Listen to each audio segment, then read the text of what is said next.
হাবিব আজমি রহমতুল্লাহ, ওনার যে জীবনী মোবারক অত্যন্ত ফিকিরের বিষয়, চিন্তার বিষয়। উনি কিন্তু একজন একেবারে প্রতিষ্ঠিত সুদখোর হিসেবে মশহুর ছিলেন। ওনার শরীরের মাথার তালু থেকে পায়ের তলা সব সুদের পয়সা দিয়ে তৈরি হয়েছিল। তিনি যদিও আজমি, অর্থাৎ উনি মশলাতে থাকতেন, ওই এলাকার নাম করা সুদখোর, সমস্ত লোক চিনত, জানত, এবং ওনার সংসার এভাবেই চলতো সুদের পয়সা দিয়ে। এখন তো মানুষ, অনেক লোক ব্যাংক থেকে লোন নেয়, সে কিন্তু সুদ খায় না, সুদ দেয়। সুদটা তার শরীরে সরাসরি লাগতেছে না, সে সুদটা দিয়ে গুনাহগার হচ্ছে। কিন্তু যারা ব্যাংকের মালিক তারা সুদ খায় সরাসরি। এই ধরনের প্রতিষ্ঠানের যারা মালিক তারা সুদ খায়। তবে এই হযরত হাবিব আজমি রহমতুল্লাহ আলাইহি তিনি কিন্তু সরাসরি অনেক শত শত লোকের কাছে টাকা দিয়ে দিয়ে ওখান থেকে যে একটা অংশ লাভ এনে বা সংসার তিনি পরিচালনা করতেন। এখন এত কঠিন অবস্থা, তারপরেও কিন্তু কি হলো, অনেক লম্বা কাহিনী, সংক্ষিপ্ত যে বিষয়টা, যে মানলাহুল মাওলা ফালাউল কুল, আল্লাহ পাক তিনি যার হয়ে যান তার কিন্তু সব হয়ে যায়। সেটাই ওনার জীবনী মোবারকে ফুটে উঠেছে সংক্ষিপ্তভাবে। ওনার বাড়িতে খাবার নেই, খাবারের জন্য তিনি এক লোকের কাছে গেলেন, যার কাছে ওনার সুদের পয়সা পাওনা ছিল। পয়সা না পেয়ে খাসির একটা মাথা আনলেন, আরেকজন থেকে কিছু লাকড়ি খড়ি ইত্যাদি সব এনে পাকশাক করা হলো। খাবারের সময় হলো, একটা ফকির আসলো খয়রাত করার জন্য। তিনি ফকিরকে দিলেন না যে সামান্য খাদ্য, তুমি চলে যাও। যখন তিনি খেতে যাবেন, ওনার যিনি আহলিয়া তিনি দেখলেন ওই সমস্ত খাসির মাথাটা রক্ত হয়ে গেছে, নাউজুবিল্লাহ। তখন ওনার যিনি আহলিয়া তিনি দেখালেন যে আপনি কি খাবেন, তো রক্ত হয়ে গেছে। তিনি চিন্তা করলেন ব্যাপারটা কি হলো, নিশ্চয়ই এটা সুদের কারণে এই অবস্থা হয়েছে। তারপরেও তিনি মনে মনে চিন্তা করলেন, ঠিক আছে, তাহলে সুদ যদি ছেড়ে দিতে হয় তো টাকা তো পাওনা আছে, সেটা তো আনা যেতে পারে। তিনি পরের দিন সকালে বের হলেন, যাদেরকে সুদের টাকা পাওনা আছে, যে সুদের টাকা না পেলেও কমপক্ষে মূল টাকাটা যেন পাওয়া যায়। যখন তিনি রাস্তা দিয়ে যেতে শুরু করলেন, হঠাৎ কতগুলি বাচ্চা বাচ্চা ছেলে রাস্তার পাশে ছিল। তারা বলাবলি করতেছিল যে সুদখোর হাবিব আজমি আসতেছে, সে একটা নাপাক লোক, তোমরা সরে যাও, যে তার শরীরের ধুলাবালি তোমাদের গায়ে যদি লাগে তোমরা তার মতো অপবিত্র নাপাক হয়ে যাবে। নাউজুবিল্লাহ, এটা কঠিন ব্যাপার। তোমরাও তার মতো নাপাক হয়ে যাবে, অপবিত্র গুনাহগার হয়ে যাবে। এটা কিন্তু হযরত হাবিব আজমি রহমতুল্লাহ তিনি শুনলেন দূর থেকে। শুনে মনে মনে চিন্তা করলেন যে সুদ খাওয়ার জন্য এত নিকৃষ্ট একটা প্রাণী তিনি হলেন, যে ওনার গায়ের ধুলাবালি মানুষের গায়ে পড়লে তারা পাপী হবে, ওনার মতো একটা নিকৃষ্ট সুদখোরের মতো গুনাহগার হয়ে যাবে। উনি সরাসরি চলে গেলেন অনেক দূর। যে তিনি চিন্তা করলেন যে তাহলে কি করা যেতে পারে, তাহলে তওবা করা যেতে পারে। তিনি সরাসরি হযরত হাসান বসরি রহমতুল্লাহ আলাইহি ওনার কাছে গেলেন, যে তওবা নসিহত শুনলেন, শুনে তিনি তওবা করলেন যে ঠিক আছে, আর জীবনে এর সাথে উনি আর সংশ্লিষ্ট থাকবেন না, সুদ ছেড়ে দিবেন, মূল টাকাটাও ছেড়ে দিবেন। খালেস তওবা করে বায়াত হয়ে সবক নিয়ে জিকির ফিকির কিছুক্ষণ করে উনি বাড়ির দিকে রওনা হলেন। ঠিক ফিরার পথে আবার ওই কয়েকজন বাচ্চা ছেলে দেখা গেল, তারা রাস্তায় বলাবলি করতেছে যে তোমরা সরে যাও, সরে যাও, রাস্তা দাও, রাস্তা দাও। কি হয়েছে, যে তওবাকারী হাবিব আজমি আসতেছেন, তওবাকারী হাবিব আজমি উনি আসতেছেন, উনি বুজুর্গ লোক, তওবা করেছেন, ওনার গায়ে যদি তোমাদের পায়ের ধুলা পড়ে তাহলে তোমরা গুনাহগার হয়ে যাবে। সুবহানাল্লাহ। উনি মনে মনে চিন্তা করলেন, আল্লাহ পাক আপনি তো কদরে মতলব, রহমান রহিম গাফফার সাত্তার। সামান্য সময় মাত্র পার্থক্য। কিছুক্ষণ পূর্বে এই ছেলেগুলো বলল যে সুদখোর হাবিব আজমি তার গায়ের পায়ের ধুলা কারো গায়ে পড়লে সে নাপাক অপবিত্র হয়ে যাবে, আর এখন কিছুক্ষণ হলো আমি তওবা করেছি, এখন এরা বলতেছে কারো পায়ের ধুলা আমার অর্থাৎ হাবিব আজমি রহমতুল্লাহ গায়ে পড়লে সে গুনাহগার হয়ে যাবে। অত্যন্ত কঠিন বিষয় আল্লাহ পাক। উনি খালেস তওবা করলেন, করে বাড়িতে আসলেন, ঘোষণা দিলেন যার যার পাওনা সব নিয়ে যাও, আর টাকা পয়সা দিতে হবে না। সত্যি তিনি সব দিয়ে দিলেন। এই যে বিষয়টা এখানে খুব ফিকিরের বিষয়। খালেস তওবা করলেন, মানলাহুল মাওলা ফালাহুল কুল, তিনি তওবা করলেন, আল্লাহ পাক কবুল করে নিলেন। এই কবুল কিন্তু স্বাভাবিক না, ওনার আকীদার কারণে, ইতিকাদের কারণে আল্লাহ পাক খালিস বা কবুল করেছে। ওনার জীবনী মরক যেটা রয়েছে, এখন ওনার আহলিয়া তিনি বললেন যেহেতু সব দান করে দেওয়া, আমরা কি খাবো? এখন তিনি কিছু কর্য করে সংসার চালাতে থাকলেন। উনি বললেন তাহলে আমি কিছু কামাই রোজগার করি, এটা বলে অর্থাৎ তিনি প্রতিদিন সকালে যেতেন, রাত্রে আসতেন। দিনের বেলা হযরত হাসান বসরি রহমতুল্লাহর কাছে ইলম শিখতেন। এরপর সন্ধ্যার পরে নদীর তীরে একটা ঘর করে জিকির ফিকির বন্দিগি করে রাত্রে বাড়িতে আসতেন। তো ওনার আহলে জিজ্ঞাসা করলেন, আমি একজন বড় মনিবের কাজ করতেছি, তিনি সময় মতো পারিশ্রমিক দিবেন। যে কবে দিবেন? যে 10 দিন পরে দিবেন। ঠিক আছে। একদিন দুদিন করে 10 দিন হয়ে গেল। 10 দিন পরে ওনার যিনি আহলে তিনি বললেন তাহলে তো আজকে 10 দিন হয়ে গেল, আজকে আপনি কাজ শেষ করে পয়সা পেলে বাজার সদাই করে নিয়ে আসবেন। ঠিক আছে। ওনাকে একটা ব্যাগ দেওয়া হলো। এখন তিনি কি বাজার সদাই করবেন? তিনি তো সারাদিন ইমাম হাসান বসরি রহমতুল্লাহ দরবার শরীফে ইলম শিক্ষা করেন, রাত্র 9টা-10টা পর্যন্ত জিকির ফিকির করে আমার বন্ধুরা তিনি বাড়িতে আসেন, পয়সা কোথায় পাওয়া যাবে? খুব চিন্তিত হলেন। সেদিন অনেক চিন্তা ফিকির করে তিনি রাত্রে ফিরতেছিলেন। এখন ব্যাগ তো খালি, টাকা তো পয়সা তো নেই। তিনি মনে মনে চিন্তা করলেন খালি হাতে বাসায় যদি যান তাহলে নিশ্চয়ই একটা কিছু হতে পারে, খাবারের জন্য উদ্গ্রীব সবাই। যাতে প্রথমে ওনাকে কেউ কিছু না বলে তিনি কতগুলি বালু ওই ব্যাগের মধ্যে বললেন। ব্যাগটা ভরা দেখা গেল, দূর থেকে দেখলে মনে হবে কিছু আছে ব্যাগের মধ্যে।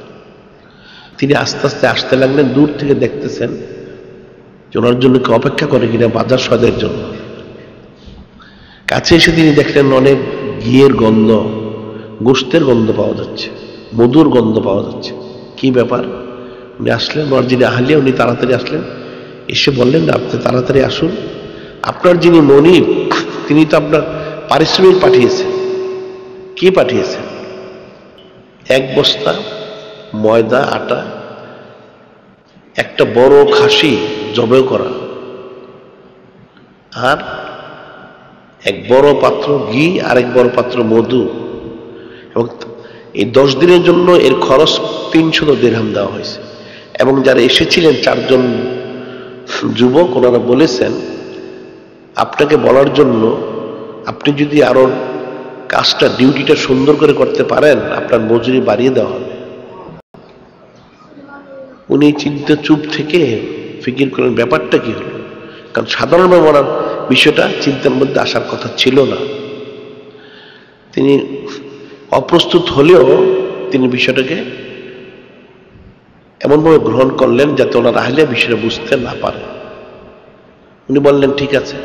এখন ওনার হাতে তো একটা ব্যাগ ছিল, ব্যাগের মধ্যে কিছু মাল সামানা ছিল। ওনার আহলিয়া জিজ্ঞাসা এর মধ্যে কি? এখন উনি তো ব্যাগটা ফেলতে পারেননি, সরাতে পারেননি। ওনার অজান্তে মুখ দিয়ে বের হয়ে এর মধ্যে ময়দা রয়েছে, আটা রয়েছে। এখন ওনার আহলিয়া বলতে আমি সেটা রেখে দিই। আসলে তো বালু ছিল সেটার মধ্যে। সত্যি সেটা ওনার আহলিয়া কাছে দেওয়া হলো, তো দেখা গেল সেই বালুগুলো সব ময়দা হয়ে গেছে। সুবহানাল্লাহ। এর পরবর্তী ওনার সম্পূর্ণ জিন্দেগি কিন্তু এভাবে কুদরতি ভাবে কেটেছে। সুবহানাল্লাহ। এই যে বিষয়টা যে মানলাহুল মাওলা ফালাহুল কুল, আল্লাহ পাক যিনি খলিক মালিক রব, তিনি যার হয়ে যাবেন তার সব হয়ে যায়। তিনি এমন খালেস তওবা করলেন, ইস্তেগফার করলেন, আল্লাহ পাক কবুল করে নিলেন। এখন বিষয়টা কিন্তু এরকমই। এখন এই কোরবানির যে বিষয়টা, কোরবানির জন্য কিন্তু এইভাবেই খালেস তওবা করে কোরবানি করতে হবে, তখন কিন্তু আল্লাহ পাক কবুল করে নেবেন। কবুল করে নিয়ে কুদরতি ফয়সালা করবেন। এখন কেউ বলতে পারে হযরত হাবিব আজমি রহমতুল্লাহ জীবনে আর কিছু কোনো কাজ করেননি, উনি হয়তো জিকির ফিকির করেছেন, তালিম তালকিনের কাজ করেছেন, আল্লাহ পাক কুদরতি ভাবে চালিয়েছেন। আল্লাহ পাক ইচ্ছে করলে সমস্ত কায়নাতকে কিন্তু এভাবে চালাতে পারেন। সুবহানাল্লাহ। আল্লাহ পাক ওনার কিন্তু কোনো অভাব নেই। তবে আল্লাহ পাক বান্দাদেরকে বলেছেন হালাল কামাই করার জন্য, হালাল কামাই করবে, এখন হালাল কামাই করলেই যে সে পয়সা পাবে তা কিন্তু না। কোশিশ করলে চাকরি পাওয়া যায় না, ব্যবসা পাওয়া যায় না, পয়সাও কিন্তু পাওয়া যায় না। টাকা নিয়োগ করলেই যে ব্যবসা থেকে টাকা আসবে এটা কিন্তু ঠিক না, অনেক সময় লস হয়ে যায়। এখন আল্লাহ পাক এক একজনকে এক এক সুরতে টাকা দেন, কাউকে ব্যবসার বিনিময়, কাউকে চাকরির বিনিময়, কাউকে তো আল্লাহ পাক বলে তালিম দর্স তাদরিসের বিনিময়ে টাকা দিচ্ছেন। এক একজনকে আল্লাহ পাক এক একভাবে টাকা দেন। ওনাকে হয়তো সেভাবে আল্লাহ পছন্দ করেছে, সেভাবে দিয়েছেন। তবে খালেস দিয়ে তো কোশিশ করতে হবে, আর যে যেভাবে চায় আল্লাহ পাক থেকে সেভাবে দেন। আনা ইনদা জন্নে আব্দি বি, হাদিসে কুদসিতে রয়েছে বুখারী শরীফে, আমি আমার বান্দার ধারণা অনুযায়ী, কাজে সে কিন্তু সেভাবেই পাবে। এখন কোরবানির যে বিষয়টা, মূল যে বিষয়, নিজেকে সম্পূর্ণ ফানা করে যিনি খলিক, যিনি মালিক, যিনি আল্লাহ পাক, যিনি নূরে মুজাসসাম হাবিবুল্লাহ সৈয়দুল মুরসালিন ইমামুল মুরসালিন খাতামুন নবীন হুজুর পাক সাল্লাল্লাহু আলাইহি ওয়াসাল্লামের মধ্যে বাঁকা হয়ে যায়। ফানা হইতে হবে, বাঁকা হতে, তখন কামিয়াবি। ফানার মধ্যে চুচরে কিলোগাল করলে ফানা কিন্তু হয় না। হযরত সাহাবায়ে কিরাম রাদিয়াল্লাহু তাআলা আনহু, ওনাদের 100তে 100, ওনারা পরিপূর্ণ ফানা, পরিপূর্ণ বাঁকা, কোনো চুচরে কিলোগাল নেই। যেভাবে আদেশ করা হচ্ছে ঠিক সেভাবে ওনারা পালন করেছেন। সুবহানাল্লাহ। ওনাদের সম্পর্কে আল্লাহ পাক নাজিল করলেন, সমস্ত উম্মতদেরকে, কায়নাতদেরকে বলে দিলেন আল্লাহ পাক, ফাইন আমানু বিমিসলি মা আমানতুম বিহি ফাকাদ ইহতাদাও। আল্লাহ পাক বললেন ফাইন আমানু বিমিসলি মা আমানতুম বিহি ফাকাদ ইহতাদাও। হযরত সাহাবায়ে কিরাম রাদিয়াল্লাহু তাআলা আনহুম, ওনারা যে ঈমান এনেছেন, তোমরা যদি ঈমান আনতে পারো তখন তোমরা কামিয়াবি হাসিল করবে। সুবহানাল্লাহ। এই জন্য ওনাদের সামনে কিন্তু আরেকটা আয়াত নাজিল হয়েছে, আয়াত অনেক নাজিল হয়েছে। আল্লাহ পাক বলতেছেন, লাকিন্নাল্লাহ হাব্বাবা ইলাইকুমুল ঈমানা ওয়া যায়্যানাহু ফি কুলুবিকুম ওয়া যায়্যানাহু ফি কুলুবিকুম কারাহা ইলাইকুমুল কুফরা ওয়াল ফুসুক ওয়াল ইসয়ান উলাইকা হুমুর রাশিদুন। আল্লাহ পাক বলতেছেন, এখানে আল্লাহ পাক বলতেছেন হযরত সাহাবায়ে কিরাম রাদিয়াল্লাহু তাআলার সামনে, লাকিন্নাল্লাহ হাব্বাবা ইলাইকুমুল ঈমানা ওয়া যায়্যানাহু ফি কুলুবিকুম। আল্লাহ পাক বলেন হযরত সাহাবায়ে কিরাম রাদিয়াল্লাহু তাআলা আনহুম, ওনাদের অবস্থা কেমন? ঈমানটা ওনাদের অত্যন্ত পছন্দনীয়, প্রিয় করে দিয়েছে আল্লাহ পাক। ঈমানটা ওনাদের অত্যন্ত পছন্দনীয়, প্রিয়। যায়্যানাহু ফি কুলুবিকুম, ওনাদের কর্মটাকে আল্লাহ পাক এই ঈমানের দ্বারা সৌন্দর্য মণ্ডিত করেছেন। সুবহানাল্লাহ। আর কি করেছেন? কাররাহা ইলাইকুমুল কুফরা ওয়াল ফুসুক ওয়াল ইসয়ান, ওনাদের অন্তরের মধ্যে কুফরি, ফাসিকি, গুনাহ, এই বিষয়গুলিকে অত্যন্ত অপছন্দনীয় করে দিয়েছেন। সুবহানাল্লাহ। এখন আল্লাহ পাক বলতেছেন, যারা এই সিফতে, এই গুণে গুণান্বিত হবে, উলাইকা হুমুর রাশিদুন, তারাই একমাত্র হেদায়েত প্রাপ্ত। সুবহানাল্লাহ। এখন ফিকির করতে হবে, আল্লাহ পাক যে বলে দিলেন যে হেদায়েত প্রাপ্ত হওয়ার জন্য এখানে দুটা নিদর্শন বলা হয়েছে। একটা হচ্ছে ঈমানটাকে পছন্দ করতে হবে, 1 নম্বর। আরেকটা হচ্ছে ঈমানকে পছন্দ, ঈমানের দ্বারা অন্তরটাকে সৌন্দর্যমণ্ডিত করতে হবে। ঈমানের দ্বারা অন্তরটাকে সৌন্দর্যমণ্ডিত, অর্থাৎ ঈমান ব্যতীত অন্তরের মধ্যে কিছুই থাকতে পারবে না। এবং কুফরি, ফাসিকে, ফিস্ক, ফুজুর এবং গুনাহ, এটার মধ্যে অত্যন্ত নাখোশ, অপছন্দনীয় হতে হবে। কিন্তু এখন যদি ফিকির করা হয়, কাফের মুশরিক বাতিলেরা, মুসলমানদের তাহলে অবস্থাটা কি? মুসলমানরা কি তাহলে ঈমানকে পছন্দ করে?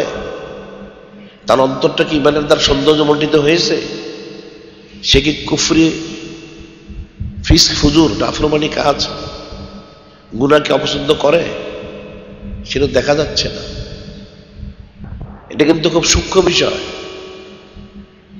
কোরবানি যে করবে, কি কোরবানি করবে? এটা পশু কোরবানি করলো, তাও সেটা পছন্দনীয় না। টাকা দিল, তাও একটা জেনাতল টাকা দিল। নিজের জন্য টাকা খরচ করলে করবে লাখ টাকা, কোরবানির জন্য 2000 টাকা দাও, 1000 টাকা দাও, পারলে ফ্রি পাওয়া যায় কিনা সেটা দেখো। নাউজুবিল্লাহ। এত অবস্থা সেটাই হয়েছে। তাহলে ঈমানকে পছন্দ করলো কোথা থেকে? তার অন্তর ঈমানের তার সৌন্দর্যমণ্ডিত হলো কোথায়? তার অন্তরে গালি রয়েছে। নাউজুবিল্লাহ। তাহলে সে কুফরি ফিস্ক ফুজুর গুনাহকে সে অপছন্দ করলো কি করে? সে তো ভিতরে ভিতরে সব উল্টা হয়ে রয়েছে, নাউযুবিল্লাহ। একটা লোক যে সত্যি ইমানদার হয় তাহলে সে কিন্তু ফিস্ক ফুজুর কুফরি গুনার কাজ সে পছন্দ করতে পারবে না। মুসলমান তাহলে তো গান বাজনা করতে পারবে না, তাহলে তো বেপর্দা হতে পারবে না, ছবি তুলতে পারবে না, টিভি দেখতে পারবে না, খেলাধুলা করতে দেখতে পারবে না, ইসলামের নামে তন্ত্র মন্ত্র করতে পারবে না, সব তো ছেড়ে দিতে হবে। আল্লাহ পাক তো বলে দিলেন তুমি যে হেদায়েত চাও তাহলে তোমাকে গুনাহ, নাফরমানি, কুফরি তো ছেড়ে দিতে হবে। ইমানের দ্বারা তোমার অন্তরে সৌন্দর্যমণ্ডিত করো। তাহলে ইমানটা কি? ইমান তো হচ্ছে যিনি খালিক, যিনি মালিক, যিনি রব, তিনি যে আদেশ করেছেন সেটা তিনি বলে দিয়েছেন। ইমানটা কি? আল্লাহ পাক বলতেছেন ইমানটা হচ্ছে বর্ণনা কোটি কোটি, একটা আয়াত শরীফ যথেষ্ট। লা তাজিদু কওমান ইউমিনুনা বিল্লাহি ওয়াল ইয়াউমিল আখির ইউআদ্দুনা মান হাদাল্লাহ রাসূলাহু ওয়ালাউ কানু আবাহুম আও আবনাহুম আও ইখওয়ানুহুম আও আশীরাতুহুম উলাইকা কাতাবা ফী কুলুবিহিমুল ঈমান। আল্লাহ পাক এখানে ঈমানের বিষয়টা বলে দিয়েছেন। আল্লাহ পাক বলতেছেন উলাইকা কাতাবা ফী কুলুবিহিমুল ঈমান, তাদের অন্তরের মধ্যে ঈমানটাকে মোহরাঙ্কিত করা হয়েছে, এটা নিশ্চিত করা হয়েছে, খাস করা হয়েছে। কাদের মধ্যে? এটা বলা হচ্ছে হে আমার হাবিব সাল্লাল্লাহু আলাইহি ওয়াসাল্লাম, আপনি ওই কওমকে পাবেন না। কি পাবেন না? লা তাজিদু কওমান ইউমিনুনা বিল্লাহি ওয়াল আখির, যারা আল্লাহ পাক ওর মধ্যে বিশ্বাস করে, পরকাল বিশ্বাস করে, আপনাকে বিশ্বাস করে। ইউআদ্দুনা মান হাদাল্লাহ রাসূলাহু, ওই কওমকে যারা আল্লাহ পাক ওনাকে বিশ্বাস করে, আপনাকে বিশ্বাস করে, পরকাল বিশ্বাস করে, তারা ওই সমস্ত লোকদের সাথে মহব্বত স্থাপন করবে না। ওই সমস্ত লোকদের সাথে মহব্বত স্থাপন করবে না। কাদের সাথে? যারা আল্লাহ পাক এবং ওনার হাবিব সাল্লাল্লাহু আলাইহি ওয়াসাল্লামের প্রতি বিদ্বেষ পোষণ করে। নাউযুবিল্লাহ। যেই ব্যক্তি, যেই সম্প্রদায়, যেই কওম আল্লাহ পাক এবং ওনার হাবিব সাল্লাল্লাহু আলাইহি ওয়াসাল্লামের প্রতি বিদ্বেষ পোষণ করে, এদের সাথে যারা ঈমানদার তারা কখনো মহব্বত স্থাপন করবে না। যদিও ওই ব্যক্তিগুলি ওয়ালাউ কানু আবাহুম, তার বাপ দাদা 14 পুরুষ হোক, আবনাহুম, তার সন্তান নিচে যত পুরুষ হোক, আর ইখওয়ানুহুম, তার ভাই ভাতিজা যেই হোক না কেন, আশীরাতুহুম, তার জ্ঞাতি গোষ্ঠী আত্মীয়জন যে কেউ হোক না কেন, কারো সাথে মহব্বত স্থাপন করবে না। সুবহানাল্লাহ। এটা হচ্ছে ঈমানের পরিচয়। অন্তরটা যে যায়্যানাহু ফি কুলুবিকুম, যায়্যানাহু ফি কুলুবিকুম, অন্তরটাকে ঈমানের দ্বারা সৌন্দর্যমণ্ডিত করা হয়েছে। তাহলে কি হলো? যদি সৌন্দর্যমণ্ডিত করা হয়ে থাকে তাহলে ওই ব্যক্তি কখনো যারা আল্লাহ পাক এবং নূরে মুজাসসাম হাবিবুল্লাহ হুজুর পাক সাল্লাল্লাহু আলাইহি ওয়াসাল্লামের প্রতি বিদ্বেষ পোষণ করে, এদের সাথে কখনো মহব্বত স্থাপন করবে না। ওই ব্যক্তিগুলি যদি তার বাবাও হয়, তার দাদা হয়, তার চাচাও যদি হয়, পুরুষ হয়, তার সন্তান ছেলে মেয়ে হোক, তার আরো নিচে হোক, নাতি নাতনি হোক, তারাও যদি হয়, অথবা তার ভাই হোক, ভাতিজা হোক, তার বোন হোক, অথবা তার আত্মীয় স্বজন জ্ঞাতি গোষ্ঠী হোক, কারোর সাথে সে মহব্বত রাখবে না। সুবহানাল্লাহ। তাহলে তো এখন দেখতে হবে এটা কতটুকু হয়েছে। ঈমানের দ্বারা কি অন্তরকে সৌন্দর্যমণ্ডিত করা হয়েছে? এখন এমন এক অবস্থা হলো, দেখা যাচ্ছে ছেলে তো কুফরিটা পছন্দ করে, এখন বাবা কুফরির জন্য পয়সা দেয়। নাউযুবিল্লাহ। তাহলে মহব্বতটা থাকলো কোথায়? মহব্বত কুফরির মধ্যে। কুফরির দ্বারা তার অন্তরটা সৌন্দর্যমণ্ডিত করা হয়েছে। নাউযুবিল্লাহ। ঈমানের দ্বারা তো করা হয়নি। ঈমানের দ্বারা করা হতো তাহলে সেখানে সে সমর্থন দিত না। অমুক সাথে সম্পর্ক, তার জন্য একটা কুফরি শারীর কাজ করে ফেললো, একটা হারাম কাজ করে ফেললো, একটা বেপরদা করে ফেললো, বেহায়ার কাজ করে ফেললো, একটা গান বাজনা শুনে ফেললো, একটা ছবি তুলে ফেললো, দেখে ফেললো, ইত্যাদি ইত্যাদি হারাম কাজ করে ফেললো। নাউযুবিল্লাহ। তাহলে কি করে সে তার অন্তরটা ঈমানের দ্বারা সৌন্দর্যমণ্ডিত হলো? সেটা তো হলো না। এটা কিন্তু ফিকির করতে হবে। মুসলমান খালেস মুসলমান হইতে হবে। এখন কেউ বলতে পারে যে এটা তো কঠিন কাজ, আমরা তো সারাদিন নফসের পায়রবি করে, এটা কি করে সম্ভব? হ্যাঁ, এটাও ঠিক। নফসের পায়রবি যারা করে তারা কি করে হঠাৎ করে করবে? হঠাৎ করে যদি কেউ করতে নাও পারে, আকীদা শুদ্ধ করো, এই সমস্ত কিছু হারাম, ঠিক আছে, এরপরে সে প্রত্যেকটা হারাম একটা একটা করে সে ত্যাগ করার কোশিশ করো, আল্লাহ তার গায়ে মদত করবেন। আসাই মিন্না অনেক মাহমুদুল্লাহ, চেষ্টা বান্দার তো আল্লাহ পুরো করে দিবেন। আল্লাহ তো বলেই দিলেন, কোরআন শরীফ বলা হয়েছে সরাসরি, কুল ইয়া ইবাদিয়াল্লাযীনা আসরাফু আলা আনফুসিহিম লা তাকনাতু মির রাহমাতিল্লাহ ইন্নাল্লাহা ইয়াগফিরুয যুনুবা জামিআ ইন্নাহু হুয়াল গফুরুর রহিম। আল্লাহ স্পষ্ট বলে দিলেন, হে আমার হাবিব সাল্লাল্লাহু আলাইহি ওয়াসাল্লাম, আপনি বলে দিন, হে আল্লাহ পাক ওনার বান্দারা যারা রবকে জুলুম করেছ, যিনি খালিক, যিনি মালিক, যিনি আল্লাহ পাক, ওনার রহমত থেকে নিরাশ হয়েও না, তিনি সমস্ত গুনাহ খাতা ক্ষমা করে, তিনি দয়ালু, সুবহানাল্লাহ। তাহলে সে নিরাশ হবে কেন? আর হাদিস শুধু স্পষ্ট রয়েছে, আন হযরত ইবনে মাসউদ রাদিয়াল্লাহু আনহু ক্বালা রাসূলুল্লাহ সাল্লাল্লাহু আলাইহি সাল্লাম আত-তাইবু মিনাজ যামবি কামান লা যামবা লাহু। হযরত আব্দুল্লাহ বিন মাসউদ রাদিয়াল্লাহু আনহু তিনি বলেন, নূরে মুজাসসাম হাবিবুল্লাহ হুজুর পাক সাল্লাল্লাহু আলাইহি ওয়াসাল্লাম ইরশাদ করেন যে তওবা করলো সে যেন কোনো গুনাহই করেনি, সুবহানাল্লাহ। যে তওবা করলো সে কোনো গুনাহই করেনি। তাহলে সে তওবা করে ফেলো যে আল্লাহ পাক ভুল হয়েছে, আমি তওবা করছি, আমাকে ক্ষমা করে দিন, আমাকে ক্ষমা করে দিবেন। এখন কেউ যদি বলে যে আসলে তো তার অন্তরে পরিপূর্ণ তোমার খেয়াল নেই, নাউজুবিল্লাহ, এটা তো কুফরি হবে। অন্তরে খালেস নেই তওবা করতে, আল্লাহ আমাকে সমস্ত হারাম থেকে হেফাজত করুন, যদিও সে বাঁচতে পারবে না, সে ইস্তেগফার করুন। করতে থাকলে আস্তে আস্তে আল্লাহ থেকে তৌফিক দিবেন। তার নিয়তটা কিন্তু বিশুদ্ধ থাকতে হবে। এখন কেউ যদি বলে তাহলে কি মুসলমানদেরকে ইসলাম হতে হবে না? ইসলাম তো হতে হবে। তাহলে যারা গুনাহগার তারা কি নাজাত পাবে না? নাজাত তো পেতে হবে। তাহলে কি করতে হবে? এখন তো সব হারাম কাজ করে মুসলমানরা, নাউজুবিল্লাহ। তাহলে সে ইস্তেগফার করুক, তওবা করুক বেশি বেশি, আরজ করুক, দোয়া করুক, আল্লাহ পাক তৌফিক দিবেন। আল্লাহ পাক সেটাই তো বলে দিলেন, তোমরা তওবা করো, রহমত থেকে নিরাশ হয়েও না, যে তওবা করে আমি তার সমস্ত গুনাহ খাতাগুলো ক্ষমা করে দিব, সুবহানাল্লাহ। এই জন্য অন্য হাদিস শরীফে এসেছে, আনাস রাদিয়াল্লাহু আনহু ক্বালা রাসূলুল্লাহ সাল্লাল্লাহু আলাইহি সাল্লাম, হযরত আনাস বিন মালিক রাদিয়াল্লাহু তিনি বলতেছেন, নূরে মুজাসসাম হাবিবুল্লাহ হুজুর পাক সাল্লাল্লাহু আলাইহি ওয়াসাল্লাম তিনি ইরশাদ করেন, কুল্লু বানি আদম খাত্তাউ, কুল্লু বানি আদম খাত্তাউ খায়রুল খাত্তাইন আত-তাওয়াবুন। কুল্লু বানি আদম, সমস্ত আদম সন্তানরা গুনাহগার, খাত্তাউন খায়রুল খাত্তাইন আত-তাওয়াবুন। শ্রেষ্ঠ গুনাহগার ওই ব্যক্তি যে বেশি বেশি তওবা করে, সুবহানাল্লাহ। এখন ভুল ত্রুটি মানুষের থাকতে পারে, সে তওবা করুক, ইস্তেগফার করুক, আল্লাহ পাক ক্ষমা করে দিবেন, সুবহানাল্লাহ। কাজে তাকে তওবা করে, এখন কোরবানি হয়ে গেছে, এখন তো তার যতটুকু হোক সেটা করতে পারেনি, তার ভুল হয়ে যাচ্ছে, সে তওবা করুক যে আল্লাহ পাক আমার এবার ভুল হয়ে গেছে, আমি সামনে থেকে আমি ঠিক মতো কোরবানি করব। আমার অনেক গুনাহ হচ্ছে, আমি তওবা করতেছি, আল্লাহ পাক আমি গুনাহ থেকে বেঁচে থাকার চেষ্টা করব। সে কোশিশ করার জন্য ইস্তেগফার, তওবা করুক, তওবা করার নিয়ত করুক, তখন আল্লাহ পাক তাকে জাযা খায়ের দান করবেন। আর যদি সে তওবাই না করে তাহলে সে কি করে নাজাত পাবে? এখন এই তওবা করে ইস্তেকামত থাকার জন্য যেটা বলা হয়েছে, সে তো একা একা তওবা করে নাজাত পেতে পারবে না, ইস্তেকামত থাকতে পারবে না।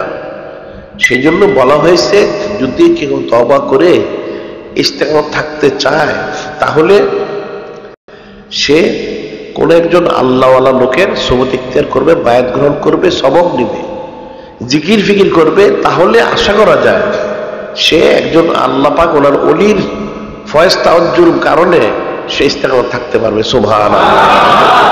একা একা কিন্তু সে থাকতে পারবে না। কাজে ভুল যদি বুঝাই হয়ে থাকে যে আমার ভুলটা বুঝে ফেলেছি, আমি তো ভুল করেছি, তাহলে এই ভুল থেকে তাকে উদ্ধার লাভ করার জন্য, নাজাত পাওয়ার জন্য সে তওবা করুক যে আল্লাহ আমার ভুল হয়ে গেছে, ভুল হচ্ছে, আমাকে যখন নাজাত পেতে হবে, আমি তো আপনাকে চাই, আপনার হাবিব সাল্লাল্লাহু আলাইহি ওয়াসাল্লামকে আমি চাই, আমি তো মুসলমান, আমার ভুল হলে তাতে কি আছে? তাহলে পাওয়ার ব্যবস্থা আমাকে করে দিন, আল্লাহ করে দিবেন। আল্লাহ পাক ওয়াদা দিয়েছেন, আল্লাযীনা জাহাদু ফীনা লানাহদিয়ান্নাহুম সুবুলানা। আল্লাহ পাক বলেন, আমাকে পাওয়ার জন্য যারা কোশিশ করে, আমাকে পাওয়ার সমস্ত পথগুলো আমি বলে দিই, সুবহানাল্লাহ। তাহলে একজন আল্লাহওয়ালা লোকের কাছে বায়াত গ্রহণ করে, সবক নিয়ে, জিকির ফিকির করে কোশিশ করতে হবে, আল্লাহ পাক তাকে তৌফিক দিবেন, সুবহানাল্লাহ। এখন প্রত্যেকটা বিষয় কিন্তু ফিকির করতে হবে। এখন মুসলমানকে মুসলমান হইতে হবে, এটা মনে রাখতে হবে, মুসলমানকে মুসলমান হইতে হবে। একটা হিন্দু সে তার ধুতি কিন্তু সে ঠিকই পরে, বৌদ্ধ তার গেরুয়া বসন পরে, শিখ তার লেবাসগুলি ঠিকই পরে, ইহুদিরা ছাড়া তাদের লেবাসগুলি পরে, খ্রিস্টান তার ক্রুশটা ঠিকই সে পরে। তাহলে মুসলমানদের বিষয়টা গেল কোথায়? মুসলমানদের লেবাসটা কোথায় গেল? আমলটা কোথায় গেল? আখলাকটা কোথায় গেল? ওটাতে ফিকির করতে হবে, এগুলো মনে রাখতে হবে। এগুলি মাথার তালুর থেকে পায়ের তলা, একটা মুসলমানের টুপি, দাড়ি, পাগড়ি, লম্বা কুর্তা, সুন্নতিটা সব থাকতে হবে। এখন বেদিন বদ্দিনদের যত চাল চলন, আচার ব্যবহার, পোশাক পরিচ্ছদ সব কিন্তু ছেড়ে দিতে হবে। এটা শুনতে কষ্ট মনে হলেও কঠিন, কিন্তু আসলে এটি শুধু এটা করতে হবে, সবার জন্য করতে হবে। মুসলমান পুরুষ তার দাড়ি থাকবে, সে তো মহিলা না, মহিলাদের দাড়ি থাকে না, পুরুষের কেন দাড়ি থাকবে? পুরুষের দাড়ি থাকতে হবে, সব পুরুষের দাড়ি থাকতে হবে। এবং সুন্নতি নামাজ পড়তে হবে। সুটকুটটাই পড়বে কেন? ইহুদিরা ছাড়া সুটকুটটাই সে পড়বে কেন? সে ইহুদিরা ছাড়া না, হিন্দু বৌদ্ধ না। এটা মনে রাখতে হবে, এটা শুনতে হবে, এটা শুনতে হবে, শুনে মনে রেখে আমল করতে হবে। আস্তে আস্তে ইস্তেগফার তওবা করে ইখলাস হাসিল করতে হবে, সবত ইখতিয়ার করতে হবে, আসা যাওয়া করতে হবে, জিকির ফিকির করতে হবে। চক্ষু বন্ধ হওয়ার আগেই যেন সে নাজাতের ব্যবস্থা করে নেয়, সেটা করতে হবে। এটা মনে রাখতে হবে যে আল্লাহ পাক যেন আমাদেরকে তৌফিক দান করেন। আমরা তো মুসলমান। এখন যদি সবাইকে জিজ্ঞেস করা হয় যে কে বেহেশত চায়, কে দুজক চায়, কেউ কি দুজক চায়? দুজক তো কেউ চায় না, তাহলে সে কেন এই মুসলমান হিসেবে সে নিজেকে কেন সে প্রতিষ্ঠিত করবে না? সে কেন খালি জীবনদার হবে না? জবাবদিহি করতে হবে। এখন মুসলমানদেরকে না বলতে, এখন একটা লোক খুব পয়সাওয়ালা, সে মন্ত্রী মিনিস্টার প্রেসিডেন্ট হয়ে গেছে, নাহলে আরো কিছু হয়ে গেছে, মনে জমিন থেকে আসমান ঠিকে গেছে, এখন তাকে দাড়ির কথা বলতে হবে, তোমার দাড়ি রাখতে হবে। তুমি মন্ত্রী মিনিস্টার প্রেসিডেন্ট হও, তোমাকে তো দাড়ি রাখতে হবে, তোমার সুটকুট বাদ দিতে হবে, লম্বা করতে পারতে হবে, তুমি মহিলাতে তোমাকে পর্দা করতে হবে, এটা বলতে হবে তো। না বলে শিখবে কোত্থেকে? তোমাকে কে বলবে? আল্লাহ পাক যখন সে বলে দিলেন ফালাউলা নাফারা মিন কুল্লি ফিরকাতিন মিনহুম তায়ফাতুন লিতাফাক্কাহু ফিদ্দীন ওয়া লিনযিরু কওমাহুম ইযা রাজাউ ইলাইহি লাআল্লাহুম ইয়াহযারুন। আল্লাহ পাক বলে দিলেন কেন তোমাদের প্রত্যেক কওম থেকে কিছু লোক বের হয় না, তারা ইলমে দ্বীন শিখবে, শিখে ফকিহ হয়ে আল্লাহওয়ালা হয়ে ওনাদের কাছে যারা আসবে, ওনার সাথে নিসবত যারা রাখবে, তাদেরকে নসিহত করবে যাতে তার হেদায়েত প্রাপ্ত হয়। সে যেই হোক, সুইপার হোক, দারোয়ান পেউন হোক, আমির উমর হোক, রাজাবাদশাহ হোক, সবাইকে বলতে হবে। এখন তার শুনতে পছন্দ না হতে পারে, কিন্তু তাকে পছন্দ করতে হবে। যদি সে মুসলমান হয়ে থাকে, তাকে পছন্দ করতেই হবে, এখানে কোনো রেহাই নাই। যদি সে নাজাত পেতে চায়, তাকে পছন্দ করতে হবে।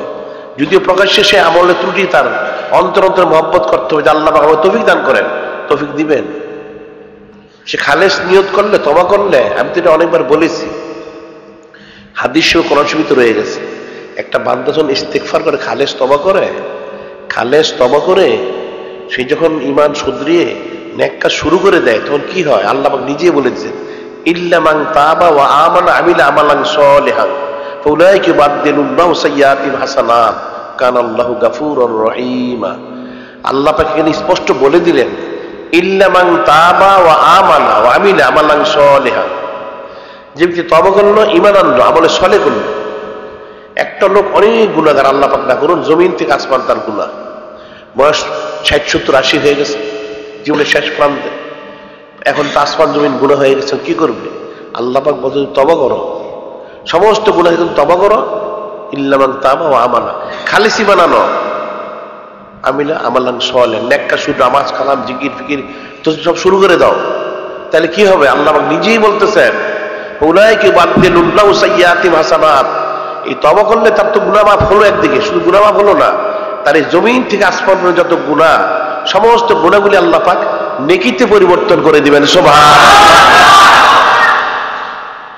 এখন সে জমিনে সবচেয়ে বড় গুনাহগার ছিল, এখন তো একজন বড় নেককার হয়ে গেল। সুবহানাল্লাহ। তার তো পাহাড় পাহাড় নেকি হয়ে গেল। এখন কেমন হলো? কিছুক্ষণ আগে ছিল সে নিকৃষ্ট, এখন উৎকৃষ্ট হল। সেই হাবিব আজমির রহমতুল্লাহ তো ঘটনা এটাই, ঘটনা তো সেটাই হয়েছে না। উনি কিছুক্ষণে নিকৃষ্ট ছিলেন, সুদখোর, এখন তওবা করে ওলি আল্লাহ হয়ে গেলেন। সুবহানাল্লাহ। আল্লাহ পাক কত সুবিধা দিয়েছেন। একমাত্র ওনার হাবিব নূরে মুজাসসাম হাবিবুল্লাহ হুজুর পাক সাল্লাল্লাহু আলাইহি ওনার সম্মানার্থে আমাদেরকে এটা দেওয়া হয়েছে। কাজে এখন তওবা ইস্তেগফার করে শুধরিয়ে নিতে হবে নিজের, তখন কামিয়াবি। কাজে আল্লাহ পাক আমাদের সেই তৌফিক দান করেন, এটা কোশিশ করতে হবে। এগুলো বেশি বেশি শুনতে হবে। নফস তো সবসময় শয়তানের দিকে দাবিত করবে, নফস তো কিছু চাবে না, কিন্তু শুনতে হবে, আসতে হবে, বুঝতে হবে, আমল করতে হবে। ইমানদার যদি হয়ে থাকে তাহলে ইমানদার খালেজ হতে হবে। যায়্যানাহু ফী কুলুবিকুম, অন্তরটাকে ইমানের দ্বারা সৌন্দর্য মণ্ডিত করতে হবে। আর এই কুফরি শিরকি গুনাহ যত আছে এগুলো সব অপছন্দ করতে হবে, একটা পছন্দ করা যাবে না, সব দূরে সরিয়ে দিতে হবে। এটা মনে রাখতে হবে যে আল্লাহ পাক যেন আমাদেরকে সেই তৌফিক দান করেন। আমরা সেই দোয়া আরজু শিখে শেষ করবো। এখন তো আজকে ঈদুল আযহা, কোরবানি ঈদের শেষ দিন। আজকে মাগরিবের পূর্ব পর্যন্ত সময়টা থাকবে, এরপর কিন্তু আর থাকবে না। আর তাকবীরে তাশরিক হয়ে গেছে। তাকবীরে তাশরিকটা হচ্ছে কালকে আসর পর্যন্ত, 13 তারিখ আসর, কালকে শনিবার আসর পর্যন্ত। আজকে জুমার পরে তাকবীর হবে, আসর হবে, মাগরিব, এশা, ফজর, জোহর, আগামীকাল আসর পর্যন্ত 23 ওয়াক্ত। এটা ওয়াজিব, একবার ওয়াজিব, 3 বার মুস্তাহাব। এটা আপনারা মনে রাখবেন, আমরা অনেকবার বলেছি, এটা মনে রাখতে। আল্লাহ সেই তৌফিক দান করেন। এখানে আমরা প্রতি সপ্তাহে কতগুলো বিষয় বলে থেকেই সংক্ষিপ্তভাবে আজকে বলবো। প্রথম হচ্ছে দৈনিক আল ইহসান শরীফ সম্পর্কে। এটা পৃথিবীর সব দেশ থেকে পড়ে থাকে, 216টা দেশ উল্লেখ করেছে। আসলে দেশ এতগুলি আছে, সব দেশ থেকে পড়ে থাকে। আর আজকে পর্যন্ত শহর হিসেবে যদিও পৃথিবীতে 3400 মেগা সিটি মাত্র, কিন্তু এখন 3400 ডবল হয়ে গেছে প্রায়। এখন 6304টা শহর থেকে পড়ে থাকে। সুবহানাল্লাহ। কাজে এটা অনেক বড় সদকা জারিয়া। এই পত্রিকার মাধ্যমে অনেকে হেদায়েত প্রাপ্ত হচ্ছে, নসিহত লাভ করতেছে, আমল করতেছে। কাজে যেন আমরা বলে থাকি যেটা বড় সদকা, যেটার মধ্যে আপনারা সরাসরি আর্থিক খেদমত, যাদের আর্থিক সামর্থ্য রয়েছে তারা খেদমত করবেন। আর অন্যথায় যাদের পক্ষে সম্ভব বিজ্ঞাপন দিয়ে, নিজের বিজ্ঞাপন হোক, মানুষদের সংগ্রহ করে হোক, আপনার বিজ্ঞাপন দিয়ে অথবা আর্থিক সরাসরি খেদমত করে দিয়ে খেদমতের আঞ্জাম দিবেন। এটা বড় সদকা জারিয়া, মনে রাখবেন। চক্ষু বন্ধ হইলে কিন্তু আর কোনো কাজ থাকবে না। এগুলি সদকা জারিয়া, এটা যতদিন চলবে আর যত লোক আমল করবে সকলেরই কিন্তু এই সওয়াবটা, নেকিটা যে এর মধ্যে শরীক থাকবে সে পাবে। কাজে আপনাদের জন্য প্রতি সপ্তাহে বলে দিয়ে থাকি, এই নেক কাজ করার জন্য এটা সহজ ব্যবস্থা। আল্লাহ পাক তো বলেছেন তাআওয়ানু আলাল বিররি ওয়াত তাকওয়া, নেকি পরের সাহায্য করো। এখন এটা নেক কাজ, এটা পরেশগারির কাছে এটা সাহায্য করতে হবে, খেদমত আঞ্জাম দিতে হবে। আমাদের হচ্ছে আলাইনি ইল্লাল বালাগ, পৌঁছে দেওয়া।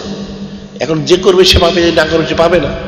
তা আমাদের বলার দায়িত্ব আমরা বলে দিয়েছি। কেউ যদি বলে, তাকে তো বলা হয়নি, আমরা বলে দিয়েছি, সেটা বলতে পারবে না। আর এরপর বলা হয়েছে প্রতি জুমা,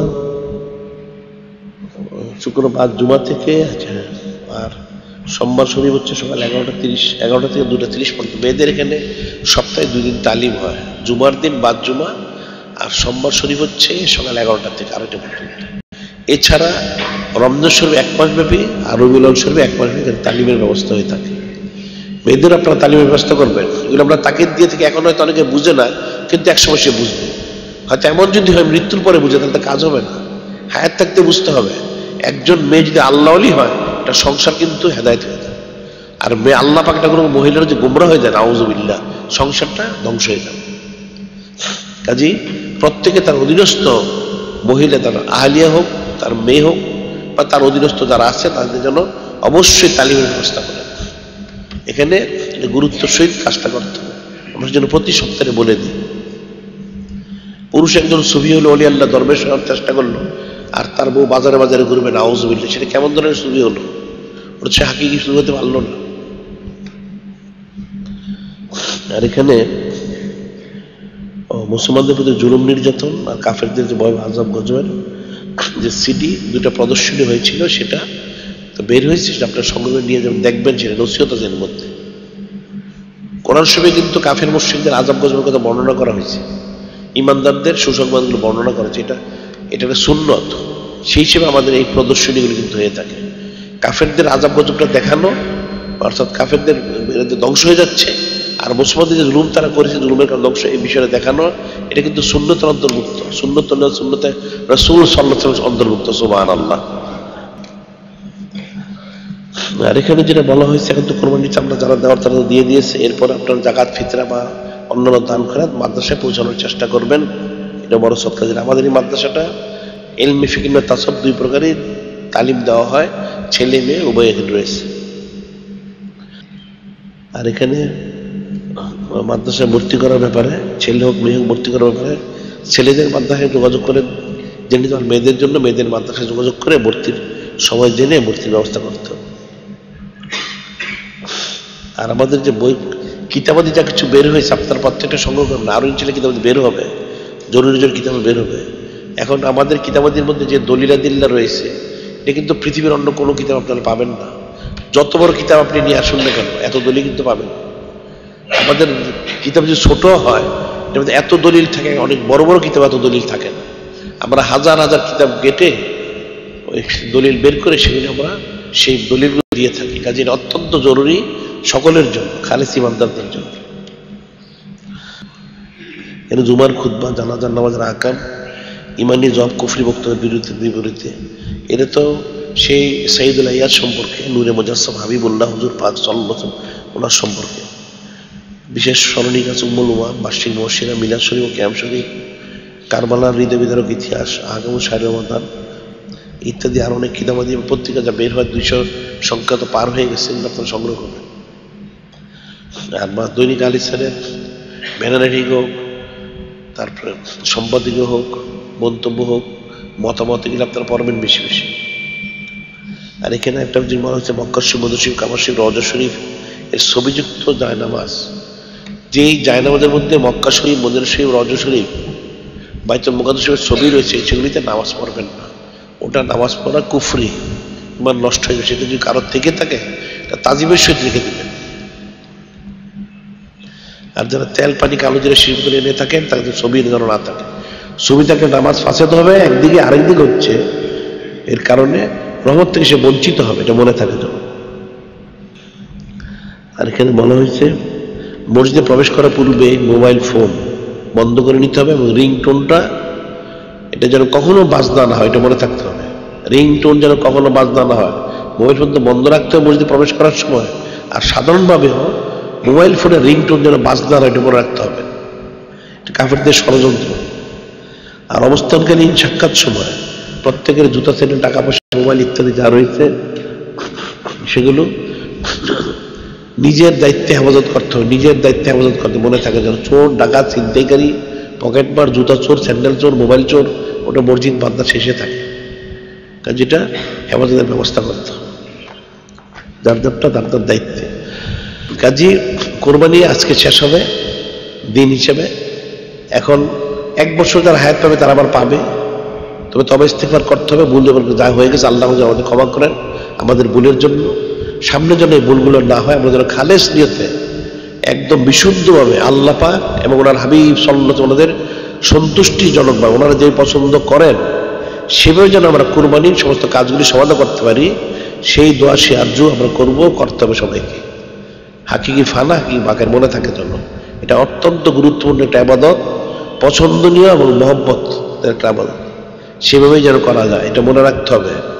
আর তাকবীরে তাশরিক কালকে আসর পর্যন্ত আল্লাহ যেন সেই তৌফিক দান করেন। এখন আজকে যারা কবলার জুমা 4 রাকাত নামাজ পড়তে পারেননি তারা 4 রাকাত কবলার জুমা নামাজ পড়েন। ওয়া আখিরু দাওয়ানা আলহামদুলিল্লাহ। আসসালামু আলাইকুম ওয়া রাহমাতুল্লাহি ওয়া বারাকাতুহু।